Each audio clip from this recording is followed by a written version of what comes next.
الحمد لوليه والصلاة والسلام على نبيه. أما بعد، فقد قال رسول الله صلى الله عليه وسلم: نعمتان مغبون فيهما كثير من الناس، الصحة والفراغ. صدق الله العظيم وصدق رسوله النبي الكريم، ونحن على ذلك من الشاهدين والشاكرين. د هر سنه مخکې د پوهان عبدالحی حبیبي لیسې انګړ ته د خوست د مختلفو علاقو نه د مکاتبو رئیسانو، استادانو، د پوهنتونونو استادانو، د مدارسو علماء کرامو او راغلو میلمانو، السلام علیکم ورحمة الله وبرکاته. ثانیا، یقینا دا د افتخار ځای ده، د خوشحالۍ ځای ده چې نن دغه عظیمه غونډه، دغه عظیمه جلسه، دغه عظیم پروګرام زمونږ او د تاسې د خوستو ځوانانو د فراغت په ویاړ سره جوړه شوې ده. محترمو، الحمدلله مخکې خوست میشتو علماو استادانو مختلف قسم بیانونه وکړل، خاص کر د خوست د معارف رئیس محترم سید وسیم مالیار صاحب هر څه باندې رڼا واچوله. خو بیا هم د تاسې په درانه حضور کې یو څو لنډې خبرې پیش کوم. اوله خبره دا ده محترمو، دا کوم حدیث چې ما تلاوت کړو، رسول الله صلی الله علیه وسلم فرمایي، په دې کې خو شک نشته چې رب العالمین موږ او تاسو ته ډېر احسانات او انعامات راکړي. خو دوه داسې نعمتونه دي، پیغمبر علیه السلام فرمایي نعمتان دو نعمت دي. ای د غونډې برخوالو، ای خوست میشتو ځوانانو، رسول الله څه فرمایي؟ نعمتان دو نعمت دي، مغبون فیهما کثیر من الناس. اکثر خلق، اکثر ځوانان، اکثر سپین ږیري په دوکه کې لیدلي دي. هغه کوم نعمتونه دي؟ الصحة والفراغ. یو صحت ته صحت، جوړوالی ده، عدم مرض ده. کوم کارونه، کوم تعلیم، کوم زده کړه چې په صحت کې کېږي هغه بیا په مرض کې نه کېږي. والفراغ، دویم نعمت هغه فراغت ته. دغه د فراغت د تعلیم چانس، د زده کړو موقع دا هر وخت هر چا ته نه ورکول کېږي. دا یو چانس وي چې چا ته ورشي. نو زه په ټول خوست او خاص کر ځوانانو باندې غږ کوم چې راځئ ځانونه ویښ کړو. نن موږ تاسې ځوانان یو، نن موږ تاسې روغ یو، نن موږ تاسې صحتمند یو، نن موږ تاسو فارغ یو. شکر ده هیڅ ټول افغانستان پر امن باندې ده. د موږ تاسې وطن آزاد ده، تعلیمي مدارس او مکاتب ښوونځي آزاد دي. راځئ دا دوه نعمتونو نه ګټه واخلو. خاص کر ځوانان دې دې ته متوجه شي. ای ځوانه، دغه چانس بیا په لاس نه درځي. نن دې شکر د پلار په سر باندې لاس نیولی، پلار دې تا بوج برداشت کړی ده، ورونه دې تا مشقت برداشت کړی ده او دې تعلیم ته خوشی کړی. شکر ده د ویاړ ځای ده چې نن د 12 نه فارغ شي. ومحترم ځوانه علم یو سمندر ده 12 والا اوس پکې غوپه شول اوس پکې داخل شول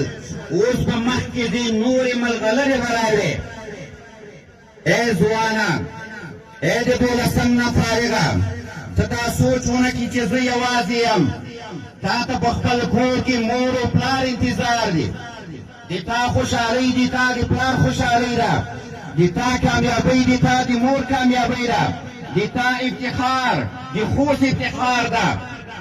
د تا افتخار د پوهان عبدالحی حبیبي لیسي افتخار ده د تا افتخار د امیر صاحب فیض محمد خان زلان افتخار ده راځئ عزم وکړئ مخکې به دغه مزل کې ځو دلته به تعلیم ته خدای پاماني نه وایو دلته به تعلیم ته ګوډ بای نه وایو نن به لاسونه سره ورکړو دا عزم به وکړو دا اراده به وکړو چې زه به دې نه بعد پوهنتون ته ځم دا به د ما عزم وي دا به د هر ځوان اراده وي چې داسې یوه غونډه به یو ورځ د شیخ زاید پوهنتون په میدان کې جوړیږي او زه به فارغېږم د هغه نه بعد بیا به زه ځم ماشتري به کوم د هغه نه بعد بیا زه به ځم دکتوره به کوم نو راځئ دا عزم وکړئ ځوانانو تعلیم به په دې ځای باندې نه بس کوو ما ته متوجه شئ عزم وکړئ چې تعلیمونه به په دې ځای باندې نه بس کوو پلارانو نه هیله کوم محترمه پلاره محترمه وروره محترمه مشره محترمه خیرخوا لکه څنګه دی چې 12 کاله د خپل زوی د خپل ورور د خپل وراره په سر باندې د شفقت لاس راکېښود تا تعلیم ته وقف کړی و هیله درنه کوم نورم لږ ځان باندې تکلیف برداشت کړه دغه خپل زوی ته موقع او چانس ورکړه دغه خپل زوی په لاس باندې د شفقت سوری ونیسه چې د پوهنتون نه فارغ شي د ماشتري نه فارغ شي انشاءالله تعالی دا چې نن د شیخ زاید پوهنتون خدمت مونږ ته سپارل شوی ده په اطمینان سره ډاډ درکوم ای د خوستو ځوانانو لکه څنګه چې محترم احمد شاه چې د تاسې د لیسې یو ملګری ده نن په افتخار سره شیخ زاید پوهنتون طب ته فارغ شوی د شیخ زاید پوهنتون استادان د شیخ زاید پوهنتون اداره بلکې د افغانستان ټول پوهنتونونه تاسې ته لبیک او هرکلی وایي خو همت وکئ د کانکور امتحان را روان ده کوشش وکئ هر یو خپل هدف ته ځان ورسوئ شپه او ورځ مطالعې ته وخت ورکئ فضولیاتو باندې میدانونه نه ګټل کېږي لوړ همتونه چا سره چې وي هغه میدانونه ګټي نو د شیخ زاید پوهنتون او د افغانستان د ټولو پوهنتونونو له طرفه نه تاسې ته دا خوشخبري درکوم چې کوشش وکئ مطالعې وکئ که څه سستیم کړی وي کمزورۍ درنه شوې وي خیر ده دا مه وایه چې سبا به یې زده کړم بله ورځ به یې زده کړم نه نن نه عزم وکړه ځان ته یو ټارګېټ وټاکه د طب پوهنځی وټاکه د انجنیري پوهنځی وټاکه هلته راشه انشاءالله تعالی زه تاسې ته اطمینان درکوم که د خوست ځوانان دغه شان خپلو زده کړو ته دوام ورکړي زموږ د شیخ زاید پوهنځی به دا کوشش کوي چې دلته د ماستري برنامه شروع کړي تاسې خبر یې که یا خو شیخ زاید پوهنتون چې کوم خدمات وړاندې کړي دي لیکن د بعضې د کمزوریو په اساس باندې چې اوس د ماستري برنامه نه لري اکثره د مونږ ځوانان د لیسانس نه بعد ختم شي فل شي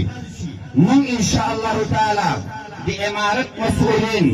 د شیخ زاید پوهنتون کارمندان او خادمان د عزم کو چې د لوی رب العالمین په فضل باندې او د خپلو مسؤلینو په همکاري باندې انشاءالله امید لرم چې زر تر زره شیخ زاید پوهنتون د ماستري برنامه شروع محترمو یوه خبره دا چې تعلیم د هر وګړي حق ده چې ای ځوانانو امارت اسلامي دغه 20 کاله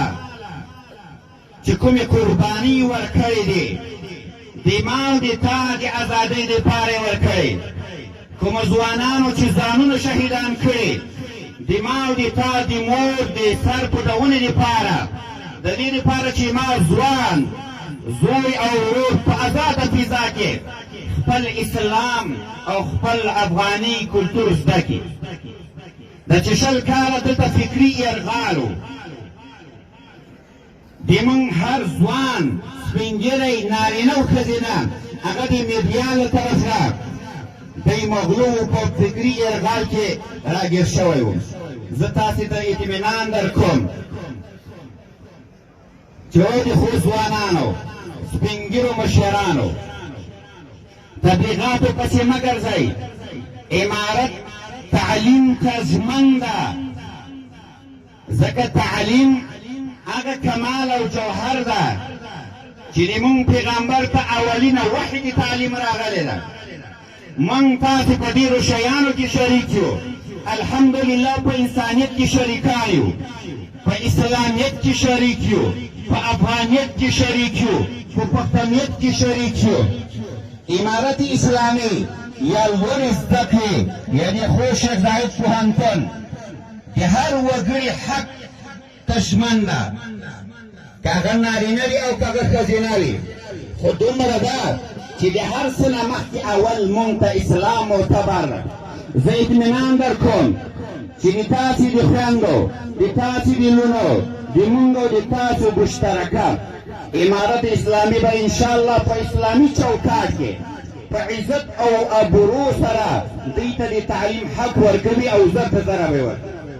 د میډیا نه مه نه امیده کېږئ د میډیا نه زیر اثر مه نیسئ د طالبان یا امارت اسلامي ښځو ته حق نه ورکوي ولې د دې ښځې دپاره خو امارت قربانۍ ورکړې ده د دوی د ازادي دپاره یوه کیسه درته کوم د هندوستان او ملتان د فتحې دپاره سبب هغه د یو مسلمان یې خور ځورېدل تاریخ لیکلی دی چې کله د حجاج ابن یوسف بادشاهي وه او دغه هندوستان او ملتان سره نږدې د یو مسلمان یې خور عزت پیمال سي هندوستان کې د یو مسلمان د سیکانو د طرف نه د هندوانو د طرف نه د یو مسلمان یې خور عزت پیمال سو د وخت حاکم حجاج ابن یوسف او د ده مشرانو ته خط ورغی چې تاسې د مسلمانانو امیران یئ تاسې د مونږ امیران یئ د تا په بادشاهۍ کې په هندوستان کې د یو کافر او د سیک د وجې نه زما عزت پیمال سو د دې پوښتنه الله رب العالمین درته کوي د وخت حکیم څه کوي محمد ابن قاسم یو ځوان 14 کلن ده 14 کلن ځوان ته رهبري ورکوي قیادت او کمانده ورکوي لښکر ورکوي ورته وایي وای محمد ابن قاسمه